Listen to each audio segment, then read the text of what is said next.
then they actually they wanted to come, make some money, and then return. But then things happened, like the 67 war, the 6-Day War. And I think that they decided to stay because Chile granted them opportunities of having a good life, and they just decided to come. So I want to address, maybe I would say that something that is distinctive of the Chilean community, the Palestinian community in Chile, is that we have had different migration waves, and this is something that I also address in a course that I give, on a lecture that I give on one university in Chile about Arab studies and politics, and we also address some of the migration issues. And I think this is very interesting and distinctive of our community, and it's the reason why the identity is so, I would say, particular of us. First, I would say a first wave by the end of the 19th century until 1920, in the context of the Ottoman Empire ruling Palestine. That's why in Latin America at the beginning, the Palestinians as well as the Syrians, the Lebanese, were called Turcos, Turks, because they arrived here with at passports that said they were part of the Turkish Empire. They would usually arrive to Buenos Aires in Argentina, and then they would cross the Andes in a donkey. That's like the story that is usually told about the first migrants. As you may know, the Andes is a chain of mountains, very high, very long, and it's very tough to cross in a donkey or a horse. I've got crossed it in the car, and it's tough because of the height.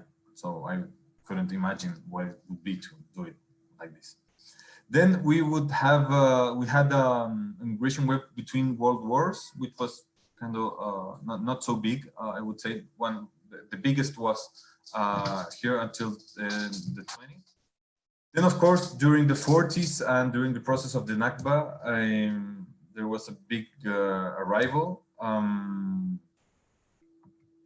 that was followed then between the Nakba and the Naksa.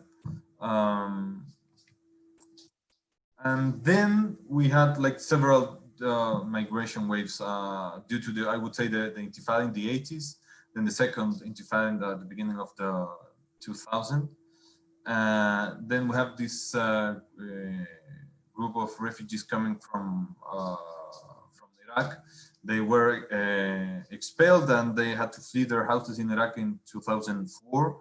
And they lived for 4 years in the desert, between the borders of Jordan, Iraq, and Syria. And they arrived, which made them like distinctive, I would say, is that they arrived as a part of a settlement program within the UN and the government of Chile, which is a difference because most of the Palestinians that arrived before that to Chile did not hold the legal status of refugees. There are some, but they are very exceptional. Most of us don't have the refugee status. And I would say that currently, at least before the COVID-19 pandemic, we had some people also coming over. I think that this is important because the Palestinian community in Chile is very old. Not that their members are old. I mean that the first people that arrived did it long ago. So you have people that are third, fourth generation, which is mainly one of the reasons that most of people here don't speak Arabic fluently. First, of passing of generations, and then because when they arrived in these years, I would say before 1960, they were discriminated. They were like these people that talked in a strange language, and at that time Chile was receiving a lot of migrants from France, from Germany, from Switzerland, and you know the discrimination that is different. It's different where people, how they see European migrants and people coming from other places. So they were faced with a lot of discrimination. There's a very good novel written by a Chilean Palestinian writer called Walter Garib, El Viajero de la Alfombra Mágica, the traveler of the magic carpet. That I just finished reading it for the second time like 2 weeks ago. Hey, sorry about that, but the guys are getting like stronger in their games, and it kind of tells the story of a family in the different 3 generations, like the grandfather that arrived, and the son, and then the young man in today's like today. And it really refers to the difference of how society sees them. I would say that at first, of course, they were discriminated and faced several challenges to integrate. So the first migrants didn't teach Arabic language to their children because they wanted them to integrate and to not to be discriminated because of their accent. Also, at that time, the Nakba hadn't happened, so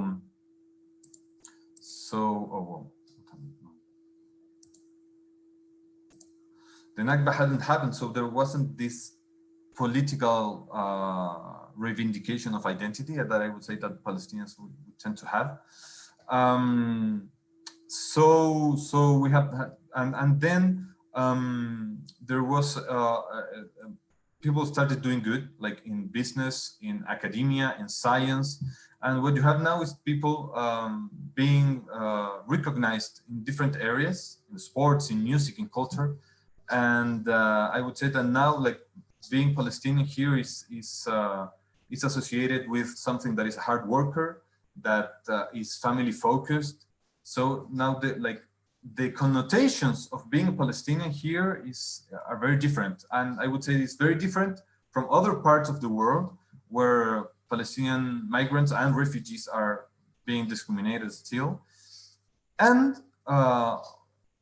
in addition to this, I would say that due to having old migration waves and new migration waves, we have had like a refreshment of the culture and the identity constantly. So 30 years ago or 20 years ago, you would have to wait for someone to come back from a trip to Palestine and bring cassettes, to see and to know what people were listening to there. Now it's more easy because Muhammad Asaf has a new song, and like at the same time or sometimes even before that someone that is living in Palestine.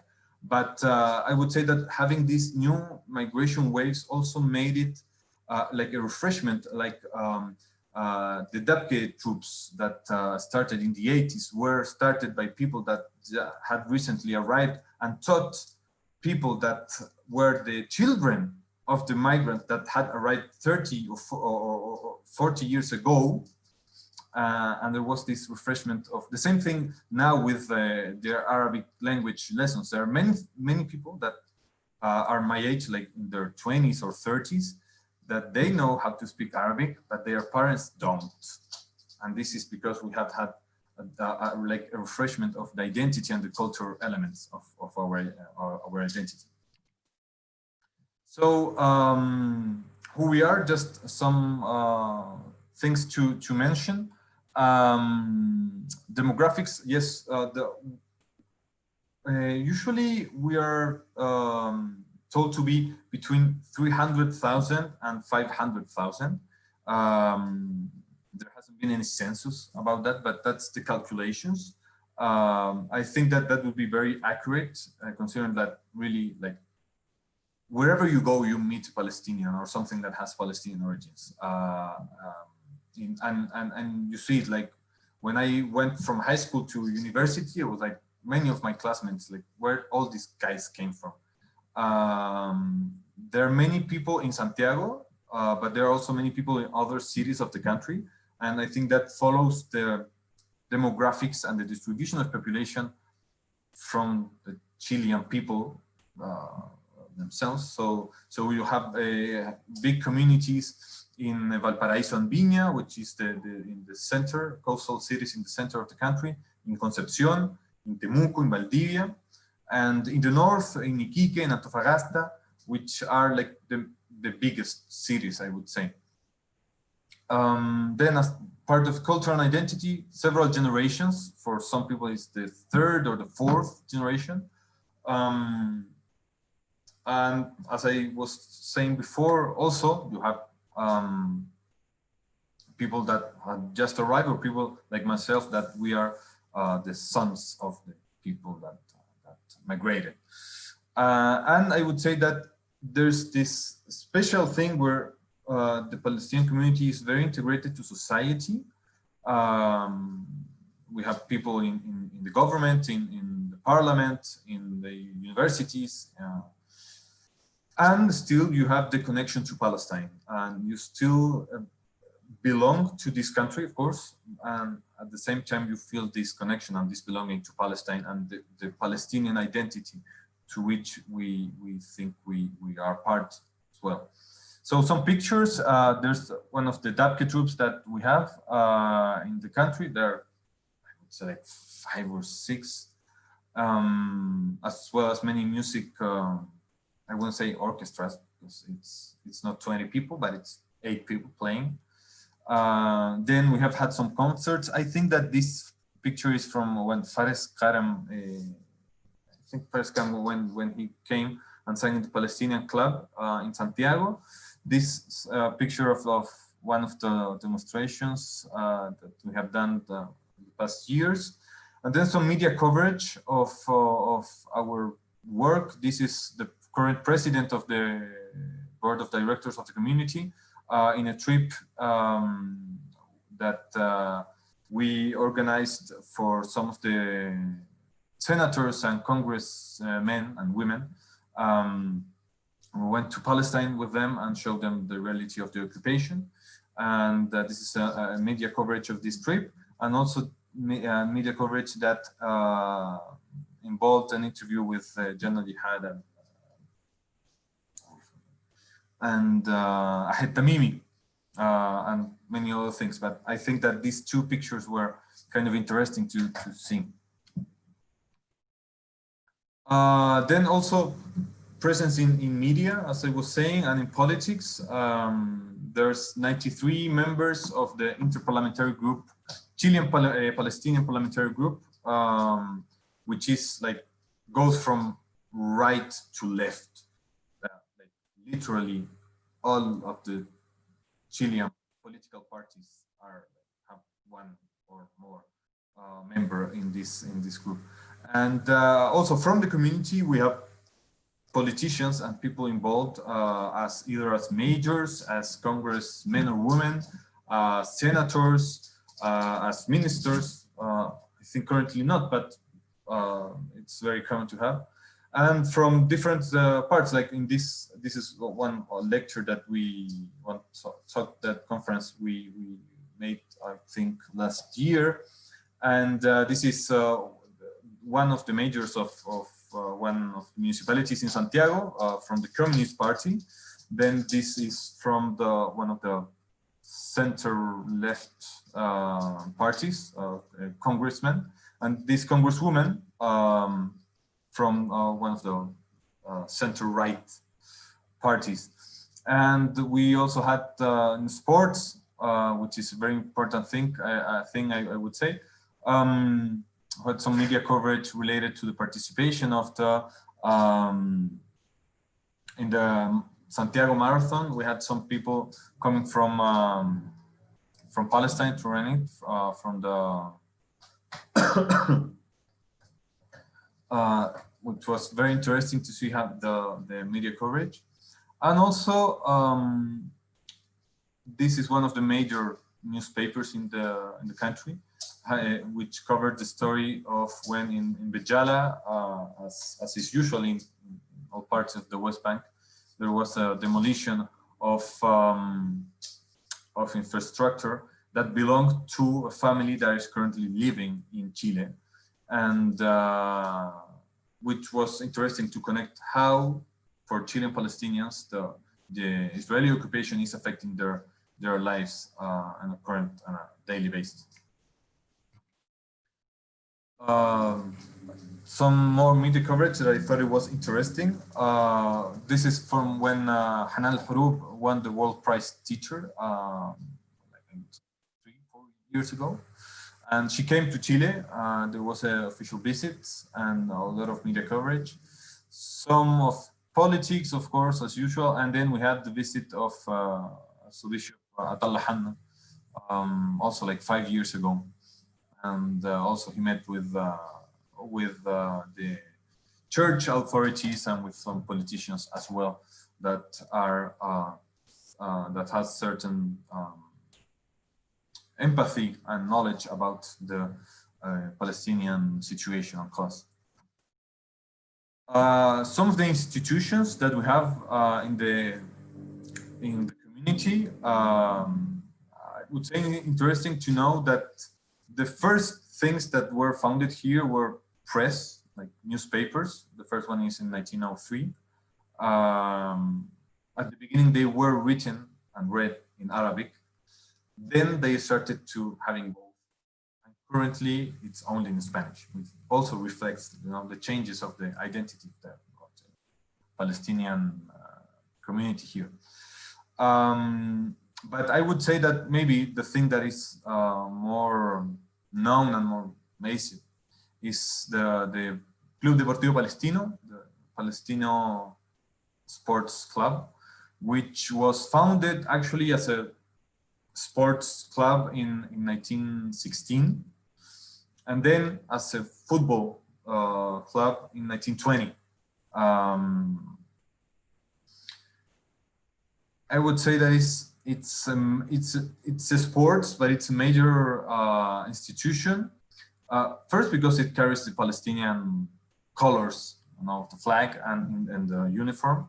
It carries the historical Palestine map in the shirt, and it's a major representative, I would say, of the community and of Palestinians in general. Especially when it gets to play in international tournaments, such as the Copa the South American Cup tournament and the Libertadores tournament, which are like kind of the Champions League tournaments, but for South America, like have to.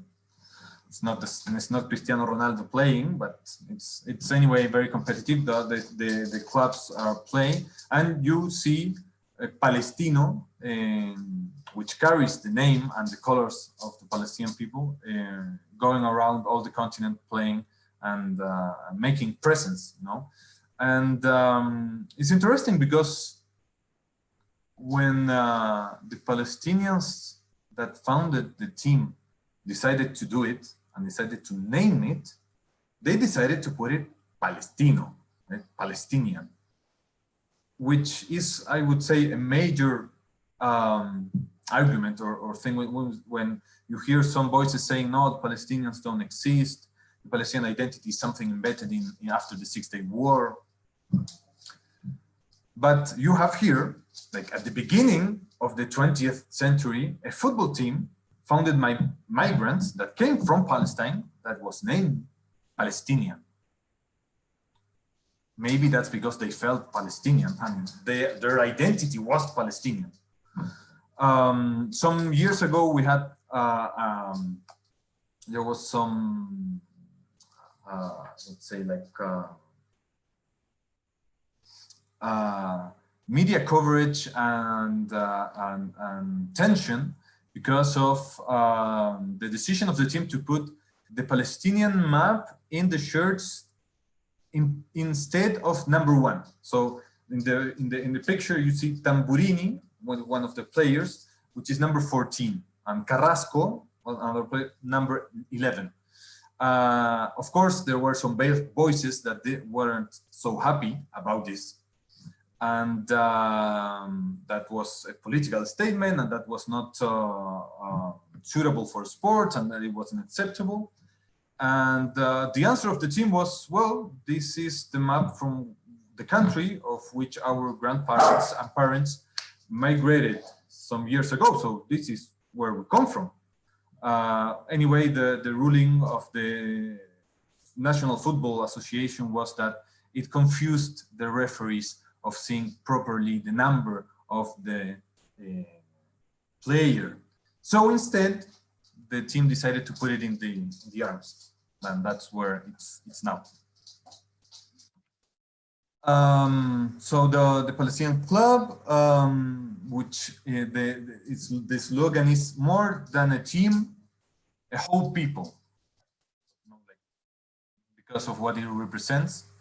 This is a picture of the Telefónica building, one of the major buildings of this city, not center, almost the city center of Santiago, and that recently, for about a year, there has been a lot of political statements being projected with light to that building because of the different protests that we have been experiencing in the country for the last year, since October 2019. And when Palestino was on its birthday and being 100 years old, about 3 months ago during August, there was a projection that said, the shield of the team, 100 years, and the slogan, more than a team, than just a team, a whole people. Which I would say that it reflects on how much the team is liked by the Chileans, even if they go cheer another team, and the kindness and the close relation that the community has with the Chileans in general, in all areas and of knowledge and of experience. And also at the same day, there was in the apartheid world this painting with the Palestino shield and the Chilean flag and the 100 with the foot. It was how the connection between both places. Another major institution is the Palestinian Social Club, which is a social club with things like a swimming pool and tennis courtyards and these scenarios for concerts, which was founded in 1936. So also founded almost 100 years ago, also carrying the name Palestinian. And many institutions, due to difference of interests, you have an Arab school, you have a students association, like the General Union of Palestinian Students, that has a chapter here in Chile, that was started in the beginning of the 80s, after Sabra Shatila massacre in the South Lebanon. It was kind of paused after Oslo Accords, because all of us know, all Palestinian people thought that, okay, we're going to, And then it was reestablished in the 2000 after, in the context of the Second Intifada, and it has been active still. Other students institutions such as the OSP, Solidarity Organization with Palestine, which is also student focused, the Arab youth in Valdivia, but they are also in Temuco, in Viña, in Antofagasta, major cities. And also charity and social aid, the Bethlehem 2000 Foundation, the Charity Arab Union, and for the elderly, there's a clinic also, and Women's Association, of course, and some Arab centers in different cities of the country. And of course, just this is the final slide before we go ahead to some questions that you may have, happy to answer. Some networking that we have been doing, like I would say in the last years, especially trying to connect with other South American communities, which is very important. So we have made the Tacalid encounter or meeting. The first one was in 2017 in Santiago, in Chile. We had people coming from different parts of the continent, which was very good. We had dabke, we had music, we had food, sports, some lectures, of course, hafle, party. If you don't have music and dancing, then it's not such a good idea. And then we had in Lima, in Peru, 2 years afterwards, on 2019, which was organized by the Peruvians, which I was told it was very good. I couldn't go, but I was told it was very good. And then supposedly we were going to have one in Bolivia in 2021, but because of all the things that we all know, it was suspended, and we hope to do it shortly. And you're all invited, of course. So that will be it. And thank you for your attention. I'm happy to receive any answer, any question.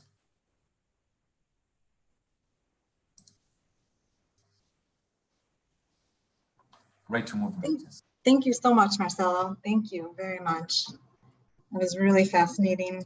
And we do have some questions that have already been entered into the chat box for you. The first one was, do Chileans have birthright citizenship?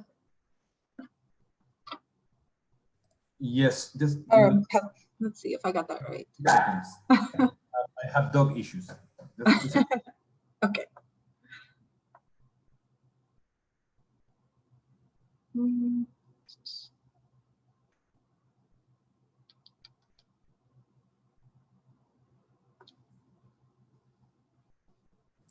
Thank you.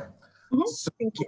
Yes, actually, the Chilean constitution gives in its, sorry, I'm a lawyer, so that's why I love so many rules. But in its Article 10, it gives the Chilean nationality to everyone that is born in Chilean soil. There are some exceptions, but it's mainly focused on diplomats and the sons of and daughters of diplomats. But yes, we have the birthright, citizenship, and nationality. The next question is, this is from Ebby, and he'd like to know, what was so attractive about Chile for Palestinians to emigrate to? So why did so many Palestinians end up in Chile?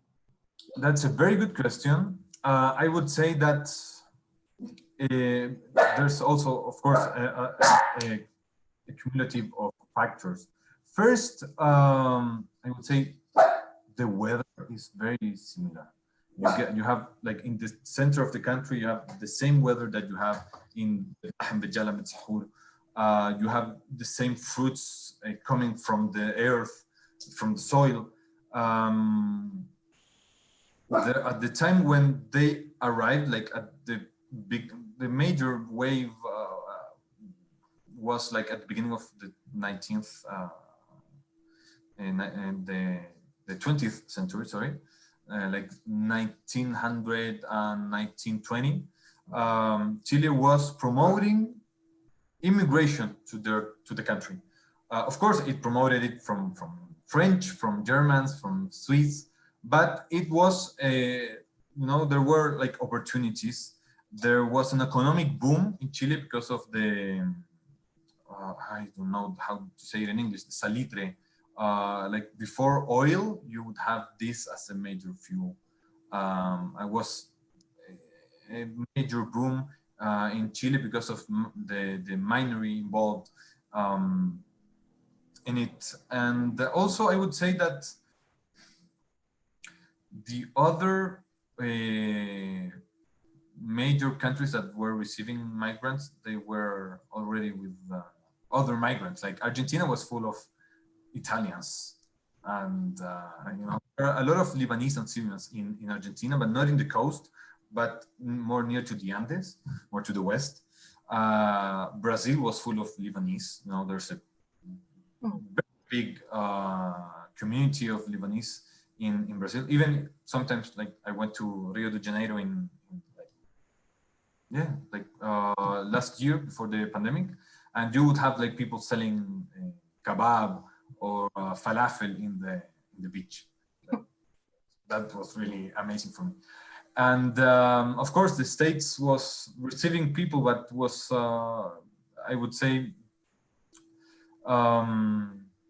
maybe full of Italians and Irish people coming. And I think that it came like as a chain, you know, like it was a group of people coming, then they would bring their brothers-in-law, their parents, their sisters, it was like their cousins. And that was actually the case of my family. They came here because, well, first because my grandfather knew how to speak Spanish, because his father, my great-grandfather, had been to Honduras and Mexico, and then they returned to Palestine. So he knew how to speak Spanish very well. And then my grandmother's brothers were almost all here in Chile. So it was like, okay, family is there, so we'll go. So it's kind of that. Thank you. Yeah. So we have another question. This one is from Randa, and she wanted to find out about census in Chile, and if you identify racially or ethnically, how does it work? Very, very good question and very interesting. I imagine that it comes from someone living in the States, because you have these kind of things in the census. We don't have that kind of identification of race in the census.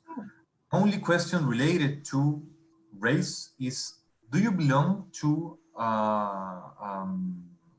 First Nations people? And in the Chilean legislation, there's 8 identified, I don't know if Aboriginal sounds bad in English, but in Spanish that does not, but First Nations peoples that are identified, there are 8. So do you belong to any of these First Nations people? No? We don't use First Nations in indigenous, it's the concept that we use in Spanish. So we don't, we couldn't take the census to know how many of us are, because we don't have this profiling of, you know, white, black, or the character. And also, I would say that it's interesting because that carries you to the question of who do you consider as Palestinian? Like one name, like the father's last name, the mother's last name, both. Does he or she need to speak Arabic? Does he or she need to relate to the history? Like, where's the boundary? And I would like to highlight some saying that my dear friend Kike Elias is saying. We have a saying that goes, in every town in Chile, you will find a church, a policeman, and a Palestinian. And that is so true.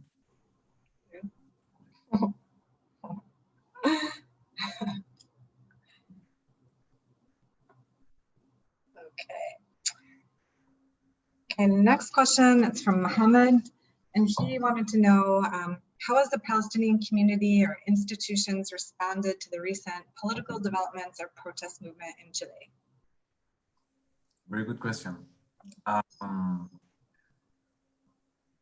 would say that in the context of the diversity of the people that belong to the Palestinian community and to the institutions that have different interests and have different political views, it has been very different.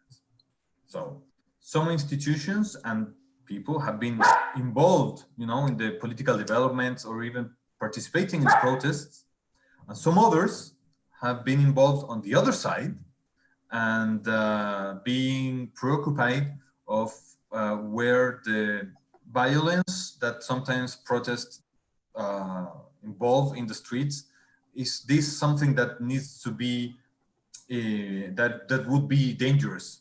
Like, there's both concerns. So you have the people that want one thing, and people that have done other thing that prioritize one thing and prioritize the other. So I would say that it's very diverse. It's very diverse.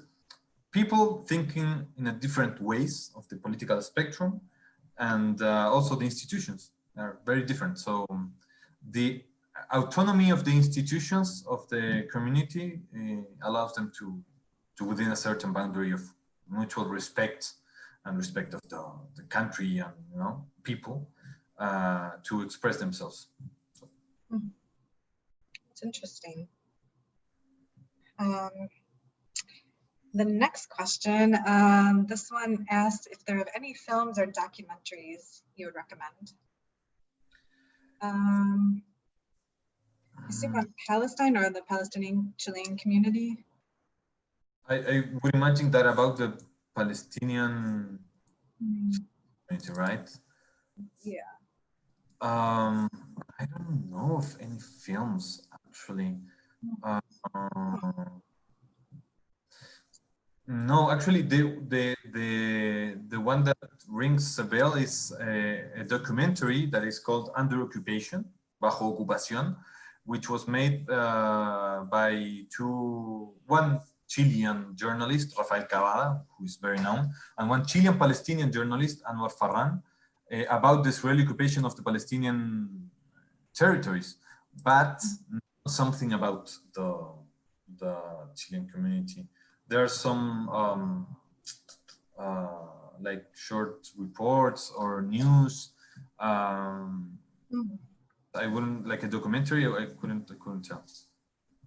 Okay.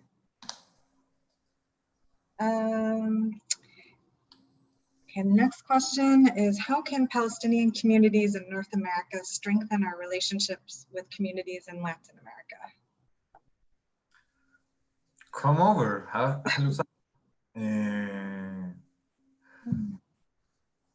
I would say that first things like this, to know each other and recognizing the shared experiences and non-shared experiences as well, like what makes us also different, which is very enriching itself. So first, second, of course, institutional approachments between the institutions, the federations, or the board of directors. And in France, it's also good, but I think it's about the people anyway, at the end of the day. So getting to know each other, traveling, visiting each other, and establishing like relationships between institutions and also persons. Are there any events, or there's so many clubs? Is there anything that happens that maybe would be something that people could attend? Or I would say that when we make the Tacalid meeting, like the one we made in Santiago and then in Lima and then in Bolivia, when it's done, that is a very good opportunity to come and getting to know each other. So please follow the Instagram of Tacalid. Okay, like post-pandemic, hopefully. Okay, the next question, this is from Abby, wanting to know, how are the Chilean Palestinians, people and communities, how do they support Palestinians back home in the occupied territories or occupied lands? Very good question. Good question. I would say that first,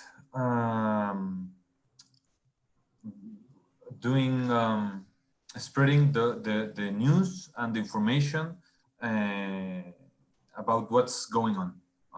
So trying to get the Chilean people be as informed as possible of what's going on. I think that silence is something that goes against us, and that is why also the people that support the colonization of Palestine also say that no, the Chilean Palestinians are importing the conflict when we try to speak about it. No, they are trying to bring the conflict here. Is that we want the colonization of Palestine to be known, because that we know that creates some trouble for the colonizer. So that's the first thing, and getting also involved in the politics of the international relations that are involved in the occupation of Palestine. Then, besides communications and politics, I would say that and this is a very personal view, for the Palestinians that are living in Palestine, staying in there is a way of resistance. Just staying. We already left, or we didn't, or we were born outside. So I would say that keeping our Palestinian identity alive is also a way of resistance. It's a political reivindication of who we are, especially when you are having people that want to erase that identity. So actually for me, eating warek dawali on Sundays, it's a political act. You have to thank my mom for that opinion. Then other things that have, this is in Chile. Then in Palestine, there are some institutions such as the Bethlehem 2000 Foundation that give scholarships to some of young people there for their education, that contribute to rebuilding of some infrastructure, of course. And recently, I would say last 5 or 6 years, there has been this way of also not doing only charity, but also doing impact investment. So I am part of a consultancy company that's called Invest Palestine, that we are trying to do that, to invest in Palestinian territories as a way to create employment and to help in some way with the economy through investment, through job creation, because we know that Palestinians are well educated and there are a lot of abilities there, a lot of tools, and sometimes what people lack is the opportunities to do it. And through, I would say, through a fair way of doing investment with the social impact, that is something that it's been done like recently, and it's moving forward.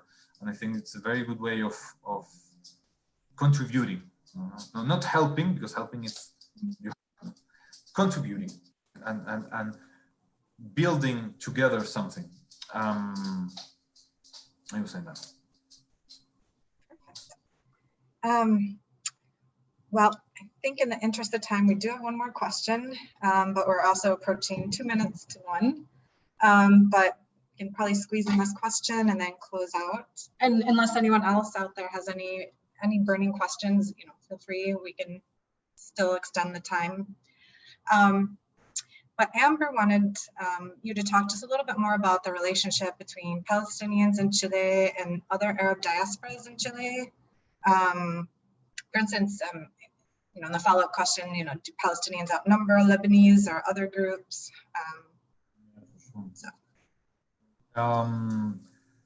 Yes, Palestinians outnumber the Lebanese and the Syrians. And like here, you have the Palestinian Club, which is very big and has like infrastructure.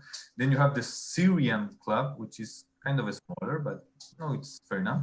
And the Lebanese circle, it's much smaller, it's like a whole, and that also reflects how many of us are we here. But also here, like the rivalry, between nationalities, is not something that you have. Because we're far away, and like there are many people that are Palestinians on their father's side and Lebanese from their mother's side, or Syrians, or that mix. It's very common, and there are some people that take it seriously, and there are some people like me that we joke around it a lot, because it's more about a shared Arab identity, while also having the national identity very present. But like you go, I go with my Syrian friends to the Syrian Club, and they go with me to the Palestinian Club. And there's no, this kind of tension, that just in jokes.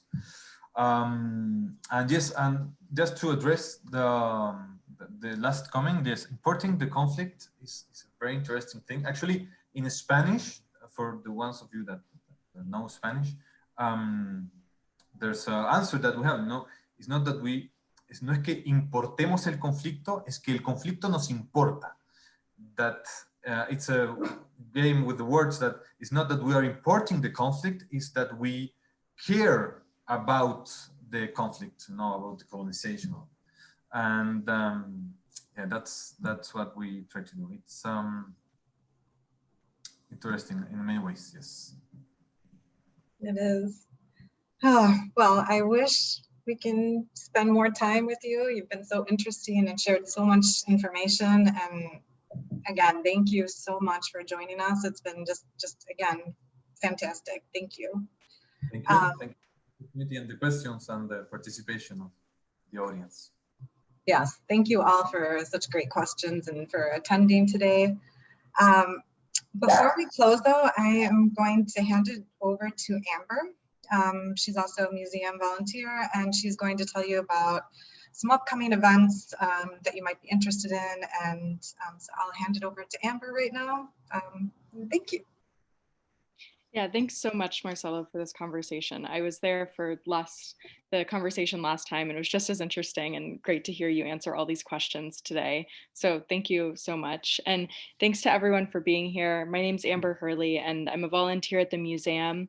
I've been volunteering at the museum since last August, and while I'm not Palestinian myself, I lived with a Palestinian family in Jordan, and that's sort of how I came to know the culture and the history. So that's sort of my place in the museum. And I just wanted to tell you guys about the event that Bashara mentioned at the beginning of the call.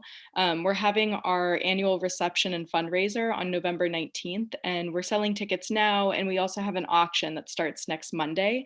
The auction has a lot of really amazing Palestinian art. If you're in the DC area, we have a Palestinian restaurant that donated to the auction. We have Kamal Bolata's work, we have Samia Halabi's work, we have a lot of really great Palestinian artists. And then our global reception is on November 19th. We'll have Palestinian American comedian Amr Zaher, who's hilarious, and he'll be commenting on the election. Noel Harman, who is a Palestinian in Palestine, and she's a singer-songwriter. She's young, and she's an really, really incredible artist who will be introducing the event. And we have a Palestinian journalist, Ahmed Shihab, who used to write for AJ Plus and a lot of other outlets. So it should be a really great night. So I'm going to share the link with you guys here if you're interested in coming or just joining for the auction. The auction starts next Monday.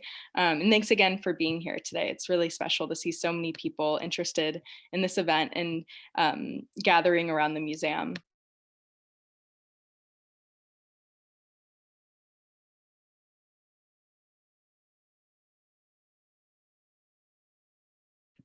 Hillary, you are mute. I just realized that. So with that, I think we've reached the end. And again, thank you all. And I do see, Jamal has a question about Palestinian restaurant in DC.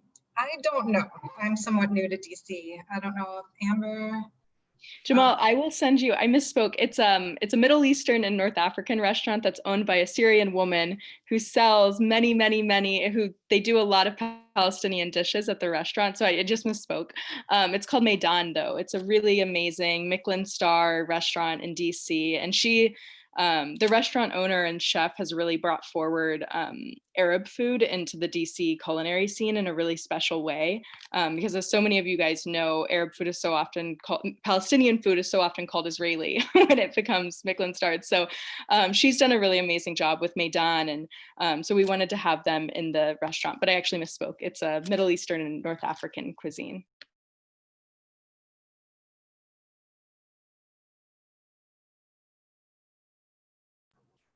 Thank you, Amber, for that clarification. And again, thank you so much, Marcello. It's been such a pleasure. And thank you all for attending this afternoon.